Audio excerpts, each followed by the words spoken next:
மாணவர்களுடைய அந்த போராட்டத்தை நம்ம உண்மையிலே நம்ம மதிக்கிறோம். பட் சில பேர் இதுக்குள்ள புகுந்து முதலமைச்சருக்கு எதிராக, முதல்வருக்கு எதிராக இதை திருப்பணுன்ற முயற்சிகளை ஈடுபட்டாங்கன்னா அதையெல்லாம் அரசாங்கம் எப்படி ஹேண்டில் பண்ணுமோ அப்படி ஹேண்டில் பண்ணும், எப்படி ஹேண்டில் பண்ணுமோ அப்படி ஹேண்டில் பண்ணும், எப்படி ஹேண்டில் பண்ணுமோ அப்படி ஹேண்டில் பண்ணும். எப்படி ஹேண்டில் பண்ணுவீங்க?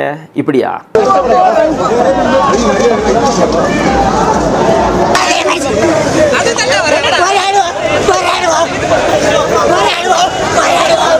இதுதான் நீங்க ஹேண்டில் பண்ற விதமா?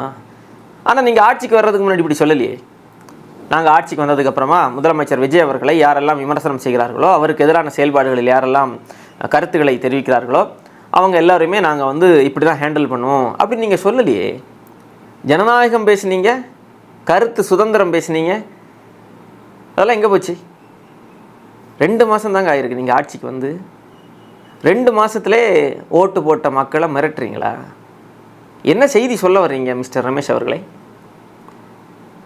நீங்கள் ஒரு அடித்தட்டு குடும்பத்திலிருந்து வந்தவர், ஒரு சாமானிய இளைஞன், சாமானிய மக்களினுடைய வலியை உணர்ந்தவர் அவர் அப்படிங்கிற பார்வையெல்லாம் இருந்தது உங்கள் மேலே. நீங்கள் அமைச்சரவையில் பொறுப்பேற்றீங்க இல்லையா? அப்போ நிறைய பேர் உங்களை கொண்டாடினாங்க, வாழ்த்துனாங்க, பாராட்டினாங்க. உங்கள் கட்சியை விமர்சிக்கக்கூடிய நபர்கள் கூட உங்களை பாராட்டினாங்க. ஆனால் 2 மாதத்தில் உங்களுடைய அந்த துவனி இருக்குது பார்த்தீங்களா? இதுதான் அதிகார திமிருங்கிறது. அந்த அதிகார திமிரில் நீங்கள் பேசுகிற அந்த வார்த்தை, கொஞ்சம் தான் பேசுனீங்க, அந்த வார்த்தைகள் அவ்வளவு ஆழமான அர்த்தம் உள்ள வார்த்தைகள். முதலமைச்சர் விஜய் அவர்களை விமர்சனம் பண்ணவே கூடாதா? அவருக்கு எதிராக யாரும் பேசவே கூடாதா? அவர் என்ன விமர்சனத்திற்கு அப்பாற்பட்டவரா? முதல்ல இந்த மாணவர் போராட்டத்தில் முதலமைச்சர் விஜய் அவர்களை மாணவர்களும் இளைஞர்களும் விமர்சிப்பதற்கு காரணமே முதலமைச்சர் விஜய் அவர்கள் தான். போராட்டம் என்ன தமிழக அரசுக்கு எதிராகவா?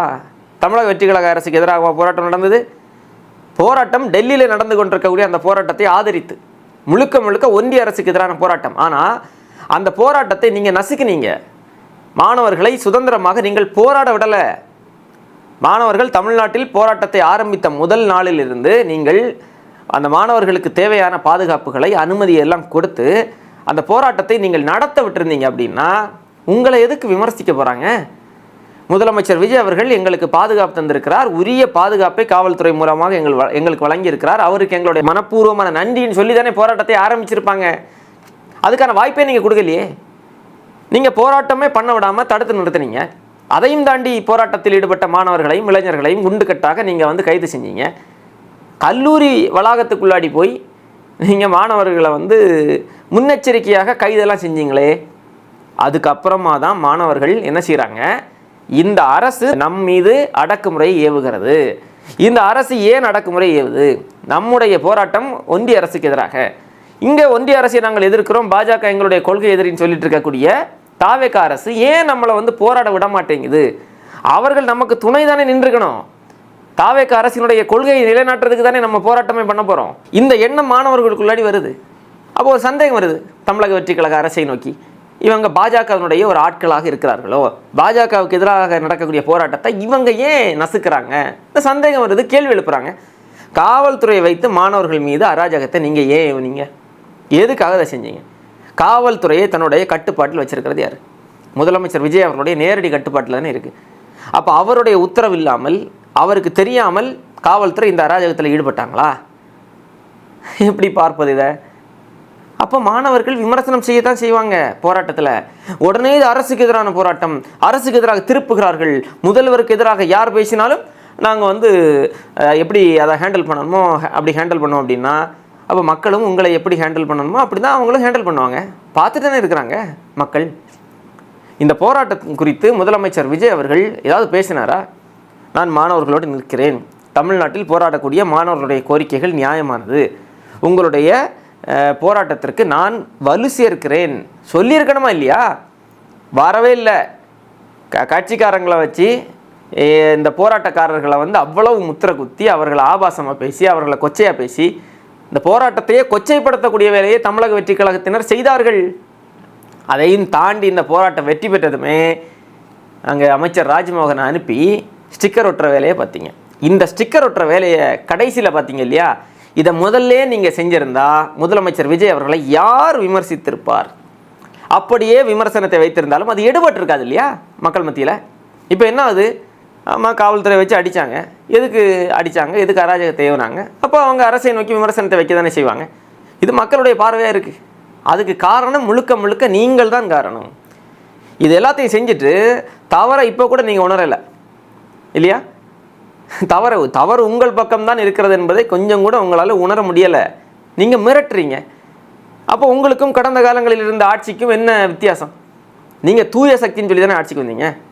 கடந்த திமுக ஆட்சியில் இது போன்று முதலமைச்சர் ஸ்டாலின் அவர்களையும் திமுகவினுடைய அமைச்சர்களையும் திமுக அரசினுடைய தவறுகளையும் சுட்டி காட்டிய நபர்கள் மீதெல்லாம் வழக்கு பதிவு செய்யப்பட்டது. கைது நடவடிக்கைகள் ஈடுபட்டார்கள். மிரட்டல், அராஜக போக்குகள் எல்லாம் ஏவுனாங்க. ஏன் குண்டாசில் கூட போட்டாங்க. அதையெல்லாம் நீங்கள் கண்டித்தீர்கள் இல்லையா? நீங்கள் கட்சி ஆரம்பித்ததுக்கு அப்புறமா நடந்த நிகழ்வுகள் எல்லாத்தையும் நீங்கள் கண்டிச்சிங்க. எங்களுடைய ஆட்சியில் இதெல்லாம் இருக்காது, தூய்மையான ஒரு மக்கள் ஆட்சியை நாங்கள் கொடுப்போம், மன்னர் ஆட்சி இருக்கிறது. இப்போ நீங்கள் செய்கிறது என்னது? முதலமைச்சர் விஜய் அவர்களை விமர்சிக்கக்கூடாதுன்னா அவர் என்ன, இது மன்னர் ஆட்சி நடக்குதா தமிழ்நாட்டில்? அவர் மன்னரா? மன்னரை கூட விமர்சிப்போம். மன்னராக இருந்தாலும் கூட, மன்னன் தவறு செய்தாலும் கூட தமிழர்கள் விமர்சிப்பார்கள் மன்னனை. அதுதான் தமிழர்களுடைய வரலாறு, அதுதான் தமிழ்நாட்டின் வரலாறு. இங்கே யாரும் விமர்சனத்திற்கு அப்பாற்பட்டவர்கள் அல்ல. இந்த நாட்டு நீதிமன்றமே அதைத்தான் சொல்கிறது. 3-4 நாள் முன்னாடி தானே உங்கள் சம்பந்தப்பட்ட ஒரு வழக்கில் நீதிமன்றம் சொல்லியது ஞாபகம் இருக்கா?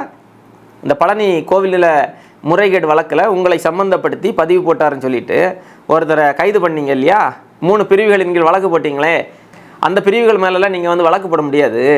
நீங்கள் அவதூறு வழக்கு தான் போடணும். இது என்ன இந்த மாதிரி சமூக ஒற்றுமையை சீர்குலைக்கிறதுக்கான பிரிவுகள் எல்லாம் நீங்கள் போட்டிருக்கிறீங்க? அப்படியெல்லாம் இது வராது. அரசையும் ஆட்சியாளர்களையும் விமர்சனம் செய்கிறவங்கள வந்து இந்த மாதிரி நீங்கள் வந்து அணுகக்கூடாது. ஜனநாயகத்தில் மாறுபட்ட கருத்துகள் மதிக்கப்பட வேண்டும். நீதிபதி அவர்கள் சொன்னாரா இல்லையா? யாருக்கு சொன்னார்? யார் வழக்கு போட்டது? உங்களுடைய புகாரின் அடிப்படையில் தானே வழக்கு போடப்பட்டது. உங்களுடைய அரசு தானே போட்டது. அப்போ உங்கள் அரசுக்கு தானே அறிவுரை வழங்கினார் நீதிபதி அவர்கள். அதை கூட நீங்கள் வந்து கேட்கல. நீதிமன்றத்தில் அசிங்கப்பட்டதுக்கு அப்புறமும் கூட அதை நீங்கள் வந்து பின்பற்ற மாட்டீங்க. நாங்கள் செய்கிறது தான் சரி அப்படின்னா அது நீங்கள் செய்யுங்க. இன்னும் நீங்கள் இது மாதிரி நிறைய செய்யணும். அப்போ தான் உங்களுக்கு வாக்கு செலுத்திய மக்கள், யாரை மக்கள் வாக்கு செலுத்தி தேர்ந்தெடுத்தார்கள் அப்படிங்கிறது மக்களுக்கு வந்து தெரியணும் இல்லையா?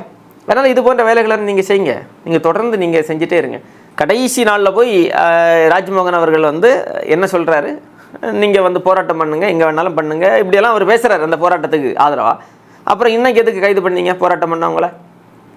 அது டெல்லியில் போராட்டம் முடிஞ்சிடுச்சு இல்லையா? டெல்லியில் முடியட்டுங்க. நீங்கள் என்ன சொன்னீங்க? அவங்களுடைய கோரிக்கை ஃபேர் நீட், நம்மளுடைய கோரிக்கை பேன் நீட். ஆமாம், அவங்க ஃபேர் நீட்டு அவங்க முடிச்சிட்டாங்க, நமக்கு பேன் நீட்டு இன்னும் நடக்கலையே. பேன் நீட்டு அப்போ போராட்டம் தொடர்வது சரிதானே? அப்போ இன்னைக்கு வரைக்கும் காலையில் நீங்கள் போராடுற நபர்களெல்லாம் நீங்கள் வந்து கைது பண்ணுறீங்க அப்படின்னா எப்படி பார்ப்பது? அப்போ உண்மையிலே நீங்கள் யாருக்கான ஆட்சி நடத்துகிறீங்க? நீங்கள் சொல்லுங்கள். நீங்கள் தான் பதில் சொல்லணும். நிறைய பேசினீங்க நீங்கள் கடந்த ஆட்சியில். சும்மா அப்படி பேசிட்டு அப்படியே போயிடக்கூடாது இல்லையா? நம்பி வாக்கு செலுத்திய மக்கள் நிறைய பேர் இருக்கிறாங்க. கட்சி ஆரம்பித்த 2 ஆண்டுகள்லேயே மக்கள் உங்களை நம்பி உங்களிடம் அதிகாரத்தை தந்துருக்கிறாங்க அப்படின்னா, இதுவரை தமிழ்நாட்டில் இருந்த இந்த ஆட்சிகளை மக்கள் வெறுத்து போய் இதுக்கு மாற்றாக ஒரு புதிய ஒரு அரசு, ஒரு புதிய ஆட்சி வேணும் அப்படிங்கிற நம்பிக்கையில் தான், ஒரு எதிர்பார்ப்பில் தான் மக்கள் உங்களை தேர்ந்தெடுத்தார்கள்.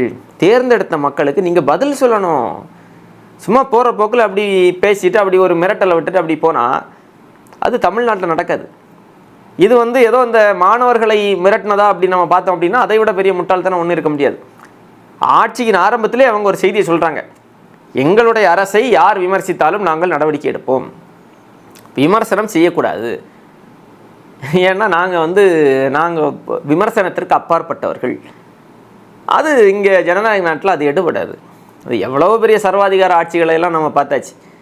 சர்வாதிகார ஆட்சிகள், மக்கள் புரட்சியால் தூக்கி வீசப்பட்ட அரசுகள், அது தமிழ்நாட்டிலும் சரி, இந்தியாவிலும் சரி, உலக வரலாற்றிலும் சரி, அது என்றைக்குமே அராஜகத்தை ஏவுபவர்கள், அடக்குமுறைகளை மக்கள் மீது கட்டவிழ்ப்பவர்கள் என்றைக்குமே நீடித்த நிலைத்த ஆட்சியை கொடுக்க முடியாது. ஏனென்றால் ஆட்சி என்பது மக்களுக்கானது தான். மக்களால் தேர்ந்தெடுக்கப்படக்கூடிய ஆட்சி முறை. இது ஜனநாயக நாடு. இங்கே எங்களை நீங்கள் பேசாத, எங்களை எதிர்க்காத அப்படின்னா யாருக்கிட்ட சொல்கிறீங்க? நீங்கள் வாக்கு செலுத்துகிற மக்கள்கிட்ட. அப்போ அந்த மக்கள் என்ன செய்வாங்க? நம்ம வாக்கு செலுத்தி தேர்ந்தெடுத்தா நம்மளுடைய கேள்வியை கூட வந்து இவங்க கேட்க முடியாமல் இருக்கிறாங்கன்னா இது சரியில்லைங்கிற முடிவுக்கு மக்கள் வருவார்களா இல்லையா? அறிவுபூர்வமானவர்கள் தமிழர்கள், தமிழ்நாட்டை சார்ந்த மக்கள் ஏதோ ஒரு மாற்றம் வேணும்னு சொல்லிட்டு உங்களை வந்து தேர்ந்தெடுத்திருக்கிறாங்க. ஆனால் அது உங்களுடைய அந்த தேர்வு அப்படிங்கிறது தவறாக இருக்குமோங்கிற ஒரு எண்ணத்தை நோக்கி உங்களுடைய செயல்பாடுகளின் மூலமாகவே மக்களை நீங்கள் நகர்த்திட்டு வர்றீங்க. இப்போ 2 மாதம் தான் ஆகுது, இன்னும் இருக்குது, இன்னும் கிட்டத்தட்ட ஒரு 5 ஆண்டுகள் இருக்குது இந்த ஆட்சி.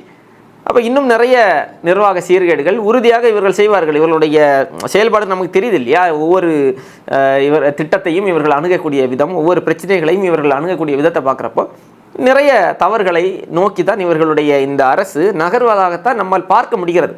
நம்ம முன்கூட்டியே சொல்ல முடியாதுனாலும் இந்த 2 மாத ஆட்சியிலேயே நிறைய செய்திகள் இருக்குது. அப்போ இதெல்லாம் விமர்சிக்கிறப்போ அப்போ இன்னும் போக போக இன்னும் நிறைய சிக்கல்கள், நிறைய தவறுகள் வரக்கூடிய சூழலில் அதையெல்லாம் யாருமே இவர்களை நோக்கி அந்த கேள்விகளை வச்சிடக்கூடாது. இந்த அரசுக்கு எதிராக யாரும் பேசிடக்கூடாது. அதுலேயும் பார்த்தீங்களா, முதலமைச்சருக்கு எதிராக. ஏன்னா அவர் தானே பிராண்டு. அவரை விமர்சனம் பண்ணால் ஒட்டுமொத்த கட்சிக்கும் அது ஒரு பெரிய பின்னடைவு. அப்போ அவரை வந்து பாதுகாக்கணும், அவருடைய இமேஜை பாதுகாக்கணும், அவருடைய அந்த பிராண்ட் நேமை பாதுகாக்கிறதுல மட்டும்தான் இவங்க குறியாக இருக்கிறாங்களே தவிர ஏன் இந்த விமர்சனங்கள் வைக்கப்படுது, நம்மக்கிட்ட ஏதாவது தவறு இருக்கா என்கிற அந்த சுய பரிசோதனைக்குள்ளாடி இவங்க வரவே இல்லை. இவங்க வருவாங்களா நமக்கு தெரியலை, பார்ப்போம். வந்தார்கள் என்றால் அது மக்கள் இவர்களை தொடர்ந்து ஆதரிப்பார்கள். இல்லை இது சரியாகலை, இவங்க வந்து தொடர்ந்து இந்த மாதிரி அராஜக போக்க தான் ஏவிட்டு இருக்கிறாங்க அப்படின்னா அது மக்கள் எல்லாத்தையும் கவனிச்சுட்டு இருக்கிறாங்க, அவர்கள் அதற்கான பாடத்தை வந்து புகட்டுவாங்க. இதில் ஒரு செய்தியை தமிழக வெற்றி கழக அரசு புரிந்து கொள்ளணும். அந்த ஆட்சியாளர்கள், நீங்கள் இன்றைக்கி அதிகாரத்தில் இருக்கிறீங்க, அதுக்காக என்றைக்குமே நீங்கள் அதிகாரத்தில் இருப்பீங்க அப்படின்னு நினச்சிங்கன்னா அந்த ஆணவத்தில் ஆடி தான் திமுக இன்றைக்கி அதிகாரத்தில் இல்லாமல் இருக்குது. அதே ஆணவ போக்க நீங்களும் கடைபிடிச்சிங்க அப்படின்னா அவர்களுக்கு என்ன நடந்ததோ அதுதான் உங்களுக்கும் நடக்கும்.